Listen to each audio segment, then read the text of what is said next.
Pause for Legal Standpoint with Michael J. Todd. I am Michael J. Todd. Usually you all see my partner, the Commish, Ed Gray. You know, he usually goes through some little mantra talking about from something to the Congo and all that kind of stuff. I said, but he's not here today. My man Ed Gray is laid up. He had surgery. You know, he called me week before last and he told me, he said, hey Todd, I'm having surgery on Wednesday before the show. Can you come pick me up so I can, I can come over to the show? And then when I talked to him this past week, I was like, Ed, there's no way you can get up and go and be at the show. So I told him, hey, I was going to give him a pass. He didn't need to be here. And so from that standpoint, we don't have our man, but we want to send a heartfelt desire that he recover and he gets up and running. It's nothing. It's nothing that's going to require. Don't get worried or anything. He's not about to kick the bucket or nothing. He's in good shape. So today I have my good friend Kenzie Moore here with us. That's here to help me in this show, Legal Standpoint. And those of you who know Kenzie know that he's a former DeSoto ISD council member. He's also a former DeSoto city council member, and he was also the former mayor pro tem for the great city of DeSoto. Kenzie, how you doing today, brother? I'm doing better than good and better than most, and just blessed here to be here with you, and thank you for the opportunity. All right, I appreciate it. Now, you know what? I had to bring Kenzie in because Ed's not here. However, you just can't replace a person like Ed with just one person. Even though I like Kenzie, and I know he's a hell of a guy. I said, so I also had to bring my production assistant here today, Erin Crittenden, recent graduate of TCU. You can't see her right now, but she's right here, and she's helping me keep things running smooth. So we're just happy to have her here. Kenzie. Yes, sir. I've been kind of dismayed, man. I understand. This is Legal Standpoint. I always tell people it's Legal Standpoint, and I know we sit up and we talk a lot of politics and things of that nature, but there's a cross-section of legal cases and also with respect to politics that I want to talk about today. We've got a situation, folks, that everybody, and I kind of look at my role to I like to get the information out there so everybody can understand what's going on. So it's not a situation where later on when everything's already baked in, we look around and talk about how did that happen? Yeah. So from that standpoint, I want to talk today about the Texas two-step. Okay. How the state of Texas is involved in a two-step to negate your voting rights and also the Voting Rights Act. Okay. Explain that to us about the two-step. The two-step. All right. So let's talk about what is the Voting Rights Act. Yes, sir.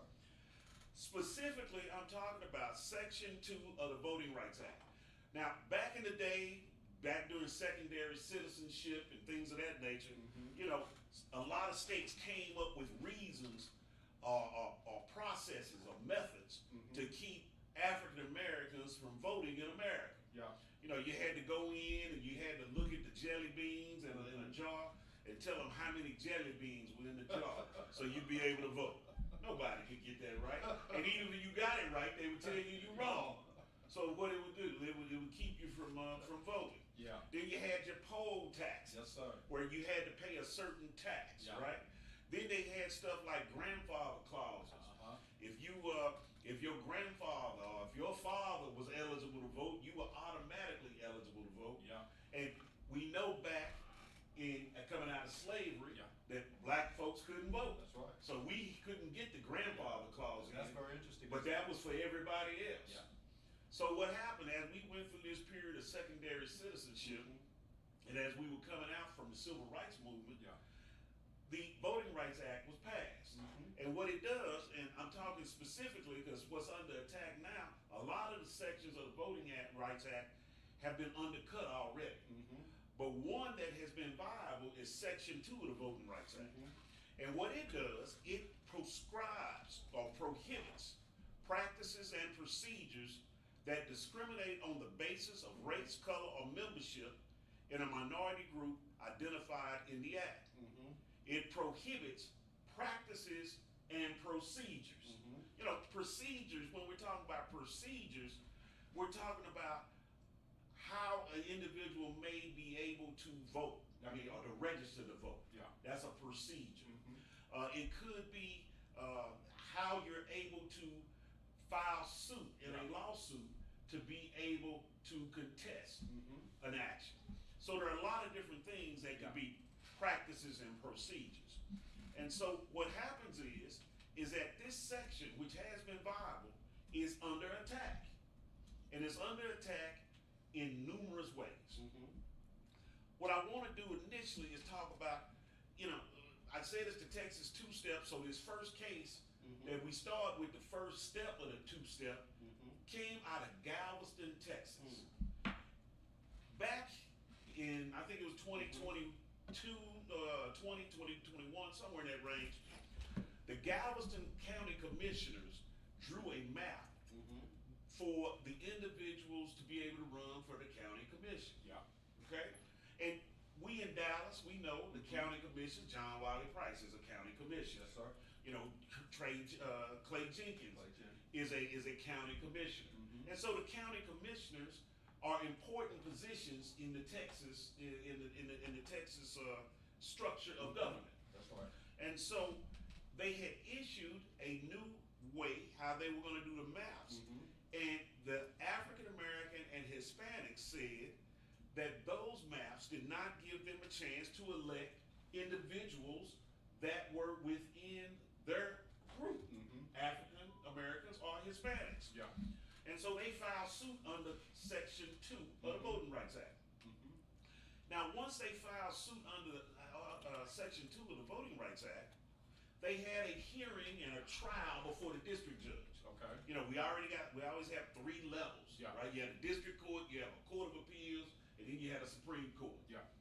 Right, so they had a trial before the district court. The district court found that the maps diluted the minority strength of the Hispanic and the black folks within that area. Yeah. Okay? So that's good. All right? We're going to have to redraw the maps. Okay. But then, the county commissioners of Galveston, they then did what? They appealed. Yeah. And when they appealed, it went to the Fifth Circuit Court of Appeals. That's right. The Fifth Circuit Court of Appeals, I'm telling y'all folks, is one of the most conservative Court of Appeals. They oversee cases out of Texas, they oversee cases out of Mississippi, and Louisiana. Yep. The Fifth Circuit Court of Appeals is in New Orleans, Louisiana. And so what happened is that they had a panel who listened to the appeal, and that panel said, you know what, the judge got it right. Galveston, Texas, their maps are discriminatory and they weaken the minority strength. Yeah. All right? Well, there's a provision under the law where you say, hey, look, that was just 3 of the judges on the Fifth Circuit. There are like 18 judges on the Fifth Circuit. Okay. And so what they can do is they can say, well, you know what, we think you 3 got it wrong. Yeah. And if you all got it wrong, we're going to ask for all 18 of the folks to be able That's interesting. to listen. That's what they call en banc, Okay. ENBANC. Okay. All right, so they did that. Yeah. Man, guess what happened? Guess what? They overturned the other 3? They overturned the other 3. So they had 3 that made this decision for the whole party of 18, and the rest 15 came back and said, you 3 got it wrong. Right. Well, it was like a 12-6 split. Okay. Right. Okay. Now let's kind of delve into this because it's not just a situation that they overturned it. Yeah. It's the fact of how they overturned it. Okay. Now we're talking about voting strength. You heard me say that. Yeah. We've got black folks and we've got Hispanic folks. They banded together and said that these maps are discriminatory against both of us. Okay. All right.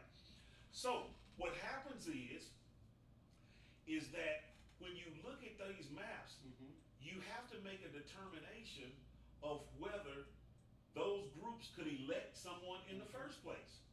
You know, if I'm in Wyoming, where there's only like 4,000 black folks in the whole state. Mm-hmm. And they did a map.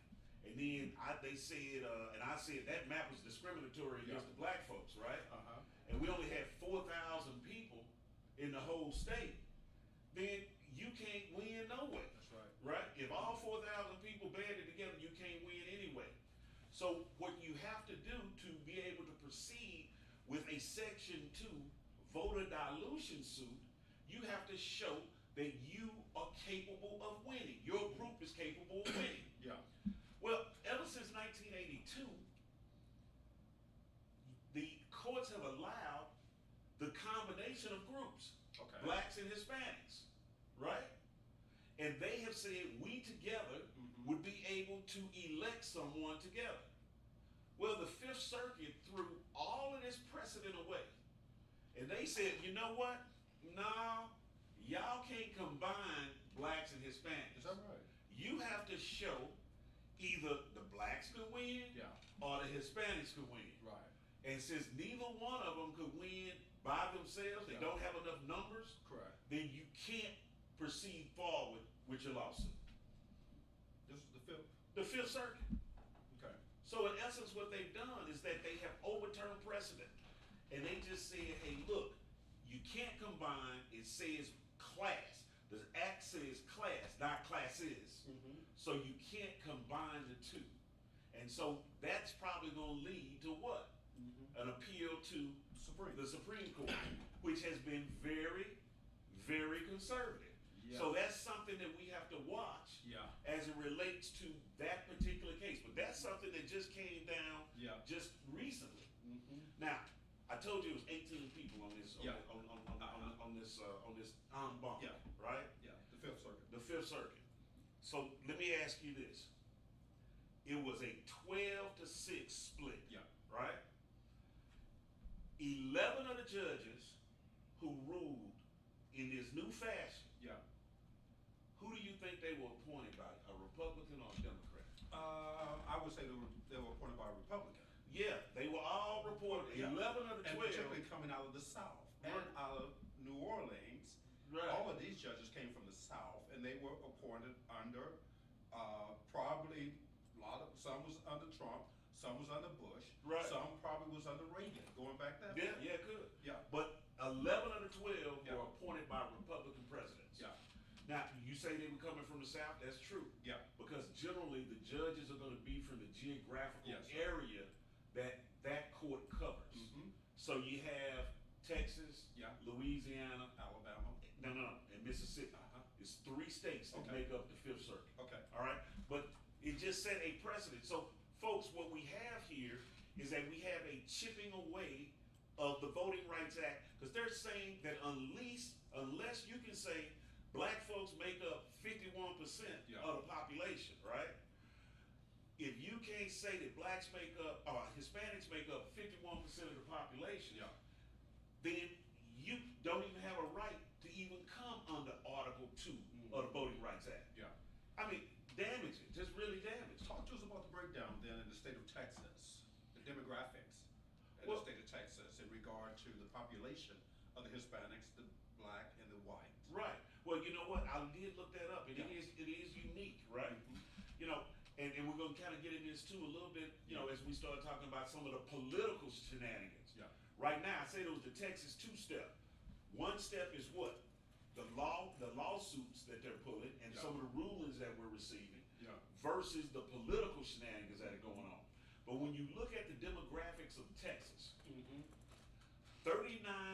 38.8%, according to the projections now for 2025, Yeah. 38.8% of the individuals in Texas are Caucasian. Okay.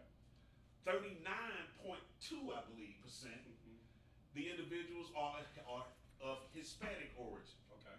And then African Americans make up 13% Okay. of the Texas Okay. population. Mm. Now, one thing I've said before about this, right? And folks, on legal standpoint, I know you've heard this before, and it's important.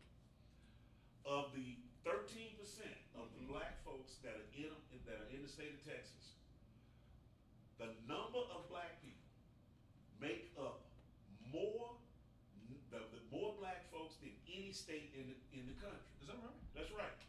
Georgia has, let's say, 3.3 million black folks. Okay. And their black folks make up, let's say, 38% of their population. Okay. Right? Texas has 3.9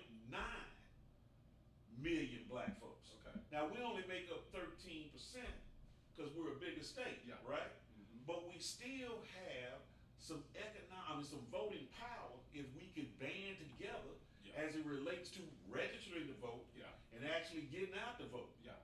How many times in 2024, Mr. Moore, were we talking to people, because you and I are alike, and we try to get folks to register to vote, and what were some of the things you would hear people say? I would hear them say, I am, but don't. Right. Or I would hear them say, well, you know, it's not gonna mean too much. Right. Or I would hear some man, I'm not sure where to go vote. Right. Or I'm not political. I'm not I'm political. It ain't gonna make no It difference. ain't gonna make no difference. Right. Uh-huh. And since 2024, Yeah. well, since January 20th of this year, we have been under attack from all angles. Yeah. Politically, legally. Yeah. You know, they stripping out all your programs. If anything's African American related, they don't care. They took Jackie Robinson's bio off of the military website. Yeah. Jackie Robinson. Now, how are you gonna say that Jackie Robinson, one of the greatest baseball players of all time, of all time, and he's supposed to be a DEI hire? And you got folks like the Secretary of Defense, who we've talked about before, as the weekend man. He wasn't even good enough to be the full-time, correspondent for Fox News. He's the weekend man, but he's not DEI. Right. Yeah, he definitely didn't earn it. Yeah. What you say about the president? Well, the president too. Bankrupt 6 times, but he's a great businessman. Oh yeah, but he's no DEI, right? He's no DEI. Well, he knows how to play to the crowd. Yeah. So the thing is this. So we've got that as it relates to the Voting Rights Act, but that's not it. Okay, talk to us. All right. There's a case that's out of North Dakota. Okay. And the North Dakota case was brought, up in North Dakota, they have Indian tribes up That's there. right. That's right. And so there were 2 tribes that came together, and they said, hey, look, you all have done some maps, and these maps are discriminatory against us on the tribe, the Indians here. And so they filed a lawsuit to say that, hey, look, we should be able to pursue this and get new maps. Also under Section 2 of the Voting Rights Act. Okay. This is in the 8th Circuit. Okay. Now the 8th Circuit encompasses like 6 or 7 states. I can't remember all of them. Yeah. But they smaller states, right? So they may not have as many people. Yeah. The 5th Circuit probably affects more people. Yeah. But the 8th Circuit impacts more states, Yeah. right? So they're sitting there and they say, well, hey, look, we say that this is discriminatory. You know what they said in that court? They came out with only the 8th Circuit has ever come up with this decision. They said that an individual or an association, like the Indian tribe, could not bring a Section 2 suit to try to remedy the discrimination. They said that the only entity that could bring a suit is the Department of Justice, the federal government. Now, mind you, since 1982, there have been over 400 lawsuits filed under Section 2 by individuals or associations. And they have come up with a ruling where they're saying, no, you cannot have standing. You cannot proceed forward with a Section 2 claim. It has to be the federal government. Now, the federal government, a lot of people would say, oh man, well, the federal government, they'll get on top of it. No. Since Trump has been in office, all of the existing cases that were dealing with discrimination where blacks, Hispanics, or Indians or whoever were bringing lawsuits against municipalities and things of that nature are being dismissed. They are just getting rid of them. They are focusing on what they say is the true discrimination that's been ongoing, which is reverse white discrimination. Yeah. So we've got two things that we're talking about with court cases. Yeah. We had a case out of Galveston, Yeah. right? Where they say, well, hey, look, you can't band together and bring a lawsuit, Yeah. right? Now you have a case that's out of the Eighth Circuit that says, not only can you not band together, but if you're not the federal government, you can't come in here anyway. Wow. So no one would be able Yeah. to bring that lawsuit, especially since this particular federal government is totally against Yeah. bringing these type suits. I mean, we're under, the whole voting rights is under attack right now. Yeah. Right now. May I add something to that? Right. You know who's one of the strongest person who's trying to dismantle the Voting Rights Act? Who is that? He's on the Supreme Court. Oh yeah, Clarence Thomas. Oh, And he's known for that. oh yeah, well, Isn't that amazing? Oh yeah. Well, we gonna get to Clarence. Okay. Matter of fact, it's 4:20. We gotta pay some bills right Okay. now. So let's take a little break. Yeah. We're gonna come. We're gonna talk about the Louisiana Yeah. case, which impacts Clarence Thomas. Yeah, Good segue. absolutely. All right.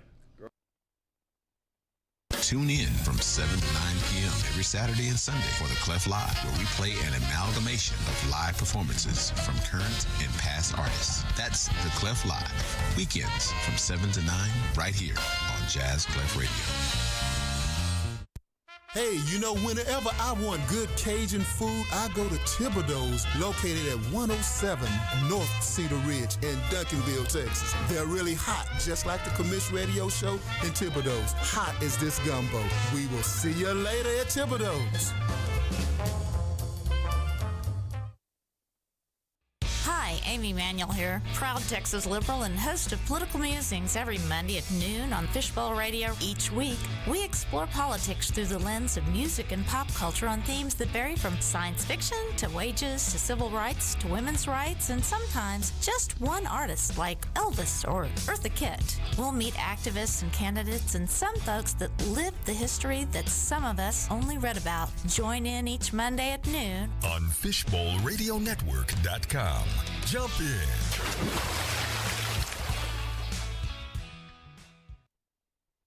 I'm Pastor Freddie Haynes. I listen to the Commish show on the Fishbowl for my social activism information so I can be a better agitator.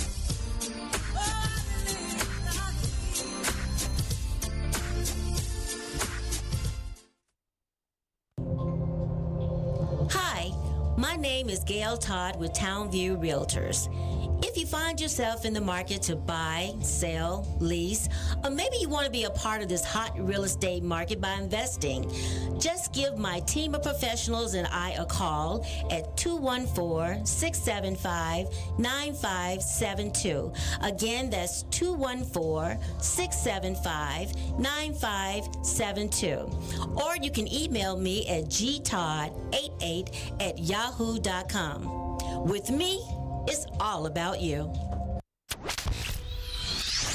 This is Sheldon Smith, president of the National Black Police Association Dallas chapter, with my good friend Ed Gray on Commish Radio every Saturday. Tune in. All right, we're back with Legal Standpoint with our guest, Kinsey Moore. We're talking about the Voting Rights Act, the attack on Section 2 of the Voting Rights Act. And Kinsey, you brought up a great point as it relates to Clarence Thomas. Yes, sir. Clarence Thomas, of course, has been on the Supreme Court for a long time. And I can't think of anybody who's had viewpoints that are more antithetical towards black folks than him. I mean, he is... And who benefited the most. Yeah, benefited the most, you know. You know, the same Clarence Thomas, you know, he had Boone Pickens buy him a, big luxury, streamliner recreational vehicle, and he's flown around the country on other folks' dimes. Yeah. With the Crow family. Yeah, the Perot family. Crow. Yeah, Crow family. But, that aside. Yes, sir. So let's talk about, it's a case out of Louisiana. And this case out of Louisiana is dealing with redistricting under Section 2 once again. And so what this particular case is dealing with was that Louisiana had 6 seats for 6 congressional seats. Black folks make up about 33%, a little bit about a third of the population in Louisiana. However, of the 6 seats, they only had 1 seat. Wow. So what they did, they filed a lawsuit under Section 2. And so what happened is that they won their lawsuit. Okay. I think they won at the Court of Appeals or whatever, right? And so the state of Louisiana said, you know what, no mas. You know, we not, you know, we just gonna give up, right? Yeah. And so we're going to pass a new map that has 2 black districts. All right? Because that's what it was all about. So that's what they did. Now, what they were doing, they had some important congressmen in Louisiana that they wanted to make sure that those people were still going to be elected. Protecting their seat. Yeah, like the Speaker of the House, Johnson. Yeah, they were protecting him, and you know, some of the other folks that were high up in the hierarchy of Congress. And so what happens is that to do both things, to take care of the people that they wanted to keep in there, and to also create this second black district, they had to then make a district that has been described as kind of snake-like. All right? Yeah. Well, when that district comes out, you had a group of insurrectionists, you know, who then filed suit against the second map, the map that had the 2 districts, right? So they filed suit against that map to do what? To say, well, they took race into account in making that map, so that's in violation of the 14th Amendment Equal Protection Clause. Yeah. And so that case went all the way to the Supreme Court. Yeah. All right. So now you're thinking here, you're saying, well, they had lost before because they didn't have enough black districts, and now they're trying to take issue with the black district that they put in. Surely that's an easy one that the Supreme Court's just gonna kick back and say, no, you know, y'all tripping, insurrectionists, you know, just go on about your business. No, that's not what happened. The case was argued before the Supreme Court this past term. Okay. And I'm telling you, man, when their last day came out, when they were issuing these opinions, this opinion hadn't come out. And so they were talking about birthright citizenship and stuff like that. Right. But I wanted to know what happened with the Article 2 case. Yeah. Right? And so the Article 2 case doesn't come out. So I'm like, man, what is going on? Are they holding it over? And so I got to start doing Google searches and stuff like that. And I find out that they have decided that they are going to have the Article 2 case re-argued next year for the next term, starting in October. And so I'm like, well, why are they doing that? You know, what's going on with that? And so the thing is that they are most likely going to broaden what they're looking at, not just whether the district is meeting, you know, is meeting the purpose of getting the second black district. They're going to start looking at, and it looks like, of whether the legislature can even take race into account when they are trying to remedy racial discrimination. So how are you going to do that? How are you going to do that? Yeah. And on top of that, the Voting Rights Act specifically says in developing a remedy that you can take race into account. Seems like you have to. So they're now going to say, or there may be a decision that comes out that says that that portion of the Voting Rights Act is unconstitutional. And just think about it. If you make a finding of discrimination that these maps are diluting the strength of the black and Hispanic, it could be Indians, it could be Asians, or whoever, right? If it's doing that, how can you develop a map that remedies that without taking into consideration the race? But that looks like what they're about to do.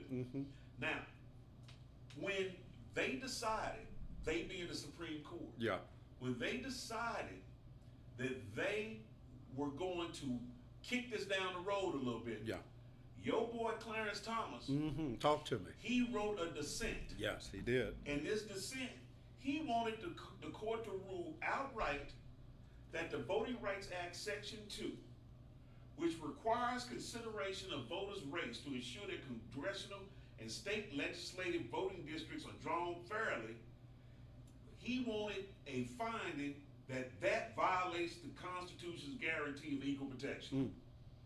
And he said in his dissent, I am hopeful that this court will soon realize that the conflict in Section 2 jurisprudence has shown with the Constitution is too severe to ignore. So he's ready, and he's got other folks there that are willing to do what? Yeah. To find that the Voting Rights Act is unconstitutional. Want to overturn it. Yeah, they want to overturn it. Yeah. You know, he's got Gorsh, Yeah. Alito, and Barry. They all dissented in the Allen versus Milligan case. That was a case that came out 2 years ago. Okay. That was dealing with Alabama's voting maps. In that particular case, Kavanaugh Yeah. and Roberts joined with the three Yeah. so-called liberals Yeah. and found that the map was discriminatory. Yeah. Right? And so you have on record 4 of the folks Yeah. are saying, hey, look, you know, we're kind of cool with getting rid of the Voting Rights Act. So all of that is going on right now where we've got these legal assaults Yeah. that are attacking the Voting Rights Act. And, you know, they've already gutted other sections Yeah. of the Voting Rights. You know, it used to be under one of the sections of the Voting Rights Act that a state could not make changes unless they had pre-clearance. That's right. And so they would have to show those maps to the Department of Justice. That's right. And the Department of Justice would have to say, okay, that's cool, you can do that map. That's right. Now, the only reason that you would have to go through the pre-clearance was that if you had been found to have discriminated in the Yep. past. That's right. So the Supreme Court, back in a case I believe it's called Shelby v. Holder, Oh, yes. they kicked that out. Yep. And so that's how you've seen all of this voter ID, Yeah. you know, all of this stuff now Yeah. where Trump's trying to do executive orders Yeah. to be able to clear voting rolls. Yeah. He's asking for voting rolls Yeah. from all the states. The federal government does not oversee the elections. That's right. Each state is over their elections. On election. So why does the federal government want all the information about the state's voting bank, who it is, right? You know, if they don't oversee it. Yeah. So they're trying to infiltrate in. So those are all the legal attacks, Yeah. you know, for the Voting Rights Act. Yeah. And so it's just attack. But that's just the first step or the 2-step. Yeah. Right? Because we got the Texas 2-step, Yeah. right? And we started out with the legal Yeah. arguments or the legal attack, starting with what first case I said? Galveston, Texas. Galveston, Texas. Right? So now what's going on now? What's going on now? Now we got the legal, the political Yeah. Texas. This is the second step. Yes, sir. The second step. Now, y'all remember I just talked about the lawsuit where they said that the 2 groups could not come together, right? They said the blacks and the Hispanics couldn't join together to be able to show, right, that we could have a candidate to win. That each group had to show their own. Yeah. Remember that was the Fifth Circuit that said that, right? Now, what the Trump Department of Justice has said is that, you know what?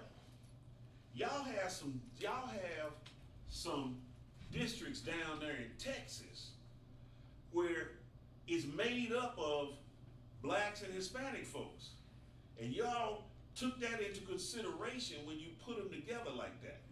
And so we think, based upon the Fifth Circuit case, that that's illegal and unconstitutional.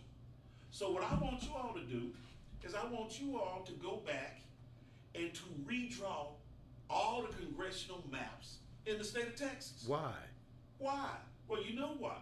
Because the Republicans only have a few votes majority in the House.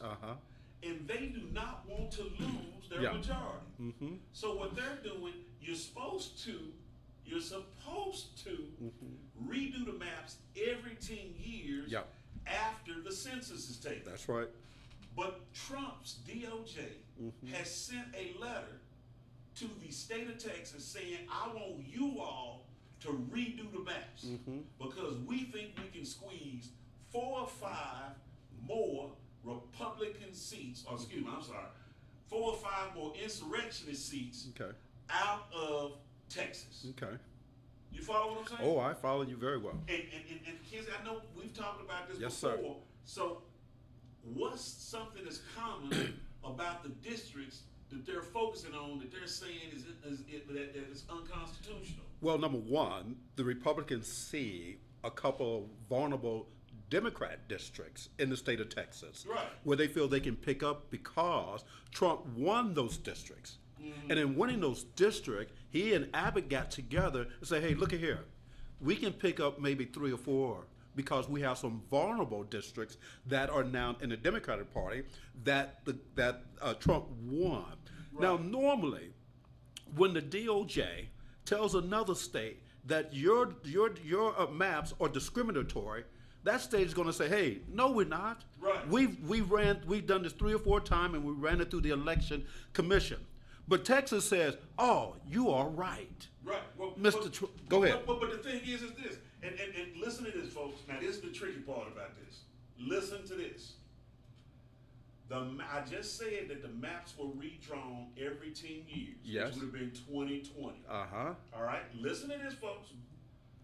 There was a lawsuit that was filed in Texas over the 2020 maps, where Black and Hispanics came together and said that the maps that we are currently using are discriminatory.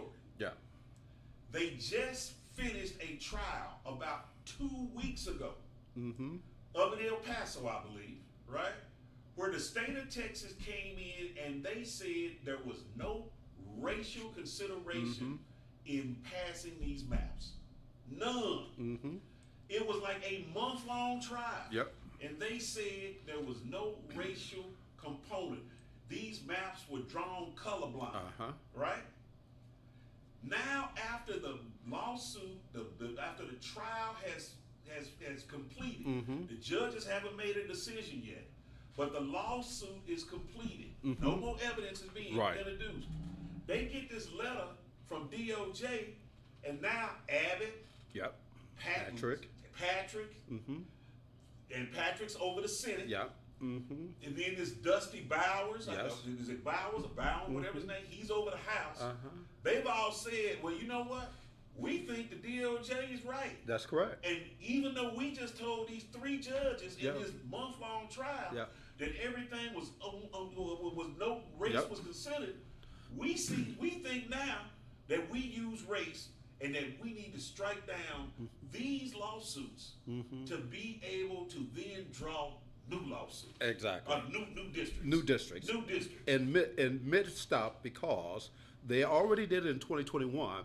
Now Abbott wants to call a special session to look at this and to redraw these again.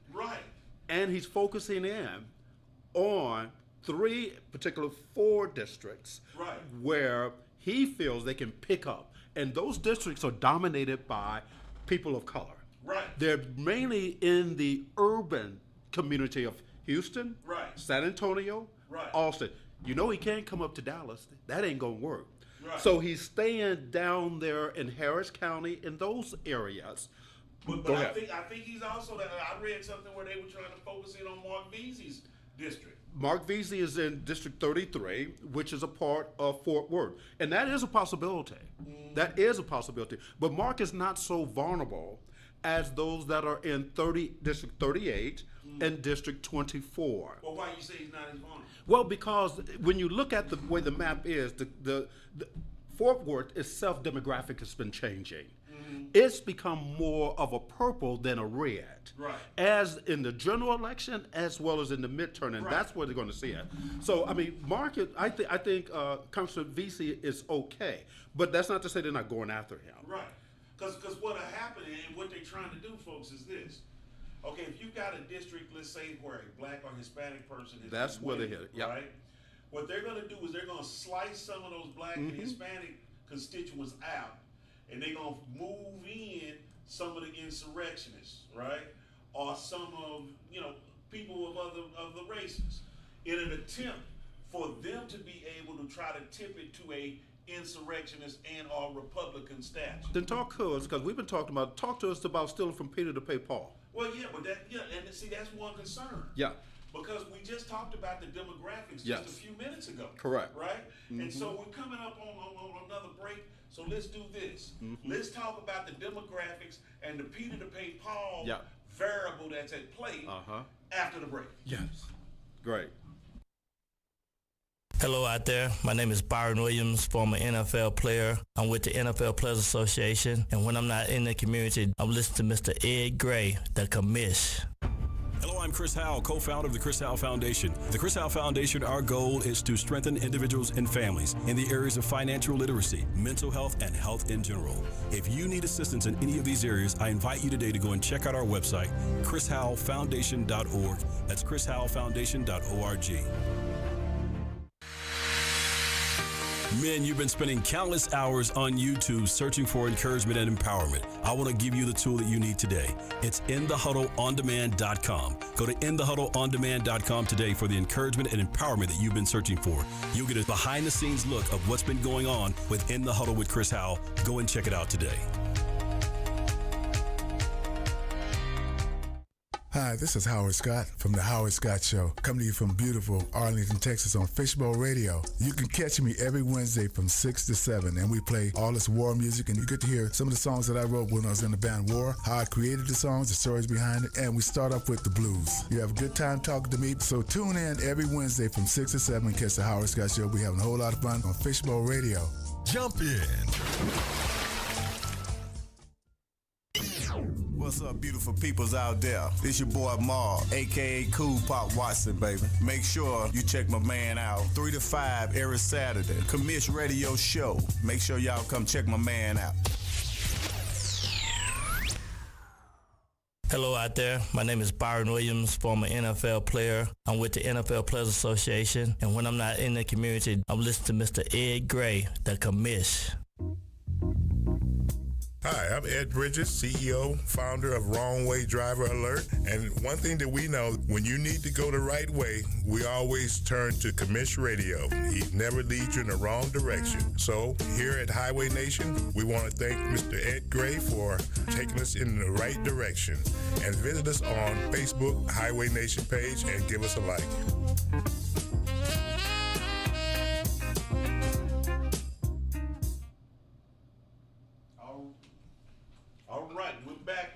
Legal Standpoint, special guest Kenzie Moore, and we were talking about just the demographics, right? Yes, sir. And the Peter to pay, what Peter, stealing from Peter to pay Paul. Oh, stealing from Peter to pay Paul. Thank you, man. I appreciate it. I got a little tongue tied. So anyway, let's think about this. Yeah. Now, the reason I just said that there was a lawsuit based upon the 2020 maps in Texas. And they just had a lawsuit that was completed in El Paso. We just talked about that. The main thing was this, was that in 2020, when they looked at the growth of individuals who had moved here to Texas, the growth was fueled primarily by the Hispanic community. And so when they drew the maps did not give the Hispanic community or African American community any more seats. Correct. So they were able to move it around where even though there was more growth fueled by the Hispanic community, the Hispanic community did not get any substantial new representation. So that is one of the main reasons of why they filed the lawsuit. Yeah. Now, when we talk about the steal from Peter to pay Paul principle with this redistricting now, is that you don't have that many more individuals that are not either black or Hispanic to move around. There you go. So if you have a district that has 55% of individuals that are not black or Hispanic, right? Then that district is pretty safe as it relates to being Republican. But if you take 3% or 4% of those individuals and put them in another district, then what happens, you haven't really guaranteed that you're going to win the new district, but you've also weakened your position in the district that you took it from. So the Republicans, you know, I remember when I was a kid, man, my mama used to always tell me stuff like, you know, when somebody was doing something, she's like, oh, they just getting too cute. You know? they getting too cute. You know, they trying to style and profile, or they getting greedy. You follow what I'm saying? And so to try to maximize their spots, right? They could end up being detrimental to their whole cause, especially because in the midterms, which is coming in 2026, usually the party out of power is the one that usually gains the most seats. So it would really, it could just really be a situation where it's just bad for them. Look at the numbers. I said the numbers before. Hispanic individuals in the state of Texas make up 39.8% of the population. Individuals that are not black or Hispanic, right, make up 39.6%. And then black folks make up 13.6%. So if you look at the Hispanic population and the black population, right, then that's what? 52% of the individuals that are here in the state of Texas. You know, so what we got to do? You know, we got to vote. You know, a lot of times people, we come on legal standpoint and we tell folks stuff, and then they say, well, what we gonna do? You need to register and vote. And get out there. That's stuff that we keep hearing about. Well, I ain't political. It ain't gonna make no difference to me. I don't care. Well, it is gonna make a difference to you. And why is this important now? Well, it's important now because the Council, whole why is it country important? Council, why is it so important now, coming up to the midterm? Well, it's because the whole country is in turmoil right now. You know, we're getting the whole government dismantled. Everything that may be advantageous or anything that gives a black person or a woman, you know what? That's one thing that we mention all the time on legal standpoint. People always, whenever they start talking about, oh, this, you know, DEI, they're, you know, is giving people unequal chances, right? People always want to highlight the black folks, right? But the biggest winners from the diversity programs have been women. White women in particular. And white women on top of that. Right? And so, you know, you got all of these things where they saying, well, you know, well, we're gonna cut out abortion. They want to cut out the, you know, the pills and stuff. You know, they got Charlie Kirk with Turning Point talking about y'all just need to be, you know, housewives and motherhood. They don't want women to have careers. They don't want women to have a mind. They don't want women to be an independent force. You follow what I'm saying? I had a client one time, man. We were in a mediation, and we asked his wife. You know, he was real adamant about what he was saying, right? And they said, "Well, what does your wife say?" And he looked and said, "She think what I think." And that's what the insurrectionist party is trying to do now. They're trying to make the women think what they think. However they feel, that's where it is. And so women have to understand. Women, black folks, Asian folks, Hispanic folks, you know, all the Hispanic folks, they were like, oh man, Trump just going after criminals, right? He not gonna deport anybody, right? I know American citizens. I'm talking about people I have talked to either directly or I have had a colleague talk to directly who have been in detention for 3-4 days to prove that they were American citizens. And the only thing that had them in jail was the fact that they were Hispanic and maybe around some individuals who were not American citizens. You know, the reason why I asked you that question is that Texas could literally determine who is going to represent and have the majority in the House of Representatives. Oh, without a doubt. And what I think we need to understand is that if the Democrats take the House, it's a whole new ball game. Well, yeah, because the thing is this: we would be we would have the speakership, we would have the authority to issue investigations, subpoenas, hearings with respect to exactly. Now, don't get me wrong. When we had the majority in Trump's first administration, and we would have a hearing, they just wouldn't show up. That's right. They just didn't care. Whatever. They stalled or whatever.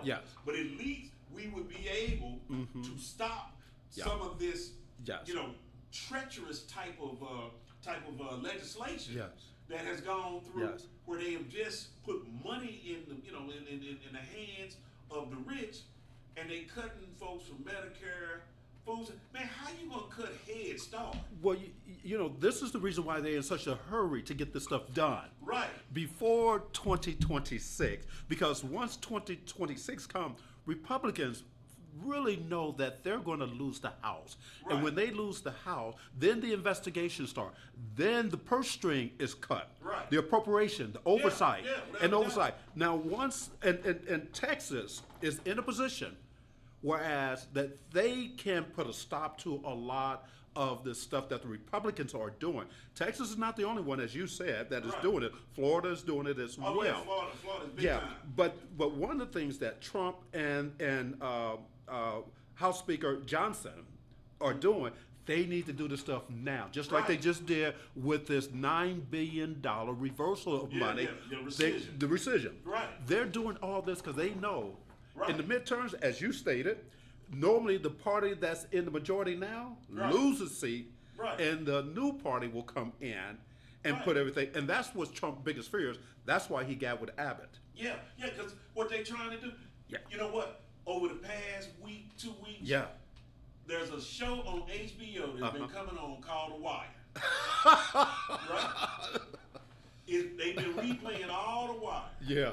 And one of the themes, I think it was in season 2, was that they were juking the stats. You remember that? The police were juking the stats, right? Yeah. That was a phrase that was used. They are trying to juke the stats. They trying to juke the Congress. Yep. They trying to set it up where they can just win. Yes. And just do what they want. Yes. And not be concerned. And you know what? The thing is this. Like Frederick Douglass said, is 3 boxes that protect our democracy. Yep. One is the ballot box. Yep. Right? We got to register, we got to vote. Right? We got the numbers out there that we could get people interested. Right? If we could get people to understand the importance, then we can make change. So that's the first box. Is the ballot box. The second box is the jury box. Right? What we're doing, even though we're running up against a lot of opposition with the Supreme Court, we're still filing a lot of lawsuits. And we got to support these entities that are filing lawsuits. Because that is the only thing that's really just giving us an opportunity to try to hold stuff together. That's under attack. That's under attack too. Major attack, right? And because the thing is this, not only is it under attack legally, right? But you got gangsterism going on. You know, Amy Coney Barrett is getting pizzas just unannounced delivered to her house. And the message that they sending is, we know where you are. They have sent pizza deliveries and swatted her family, her sister, who doesn't even live with her, someplace else, where they're telling her, we know where your people are. That's gangsterism. You follow me? And so it's getting to a point where all options of defense have to be available, which then throws me into Frederick Douglass's third box, which is the bullet box. Hey man, in the year 2025, man, you ain't got a firearm at this time, man. You starting to sound like Malcolm X now. Hey, I said defense. I didn't say nothing about offense. I said defense. But if you don't have, hey, man, if anybody come marauding through DeSoto, hey, it's going to be a problem. Yes, there will be. So y'all need to stay somewhere else. Yes, sir. Right? This is really great. But the thing is that we have to take advantage of all the boxes that are available. Mm-hmm. And it's you know, I get so fired up over this stuff, man. Well, you and I have had this conversation very often. And, of course, you know, we've been very much involved in this stuff all of our lives. I think you have made a very good point of the urgency of now. Right. And because we are asleep, the majority is the sleeping giant. Right. And the minority is awake and agitated. Right. I think that, though, that 2026 is going to be an eye-opener for a lot of us. Right. But the thing is, we can't wait till 2026. I totally agree. We need to start registering people now. I know that there's been an effort where some of these billionaires have decided that they're going to come in and invest money and to try to register folks and to try to see if we can do something with Texas. Because you know what? If the Democrats could turn Texas blue, oh my God, right? Yeah. If they could just turn it purple, right, and have a chance to win with those electoral votes, we never lose. So, what do you think about those who are running for the U.S. Senate in Texas and their opportunity? Well, you know, we've got last time that there was the Senate race. Yes. You know, I supported Colin already. I know him personally. Yes. Things of that nature. Yeah. We had a fundraiser for him at my house. Yes. You know, raised some good, decent money. Sure for enough. him, you know, from that standpoint. So I like Colin. Yeah. You know, I've heard that Jasmine Crockett may be considering. Oh, is that right? I've heard that. I haven't heard it from her. Okay. But I've heard other people. She's a good friend of yours too. I know she's a good friend of mine also. There have been some polls that have come out, and she's been leading the polls. Whether she's seriously considering that, I don't know. But if she ran, that would be something that would be, you know, interesting also. Yeah. So, you know, I want the Republican, you know, John Cornyn, you know, every now and then he'll do something right, right? And so I'm not going to say he's the worst, but, you know, a broken clock's right 2 times a day. So just because he does something every now and then don't mean he's a good dude. you know, he just do something right every now and then. Yeah. But if Paxson won with all of the baggage that he has, I think that would increase our chances as it relates to the senatorial race. Yes, it's better opportunity. But the thing is this: we got to get out and vote, because when Beto O'Rourke ran against Cruz, he only lost by 2.5 points. Yeah. Right. So everybody was all excited, but then that was an off-year election. That's right. It wasn't a presidential election. So then we get the presidential election. And already, I mean, he lost by 8 or 9 points. So that was a little shocking to me. Yeah. But the thing is, we coming up again on a off-year election. So hey, look, if we just go to work, it's something that we can take care of. I totally agree. I totally agree. You know what? I'm gonna say this: we got to go out. We got to do the 3 boxes. We got to support the people that are filing lawsuits. We have to get out and register and vote. And we got to stay ready. Not get ready. Stay ready. Not get ready. Remember the 3 Frederick Douglass boxes? Hey, it's been great. I'm gonna see you all on the next 3rd Saturday of next month. I appreciate Kenzie Moore coming in. Thank you, it's sir. been a good time. Thank you. I appreciate my production assistance from Aaron Crittenden. And hey, look, y'all have a good day. Go vote.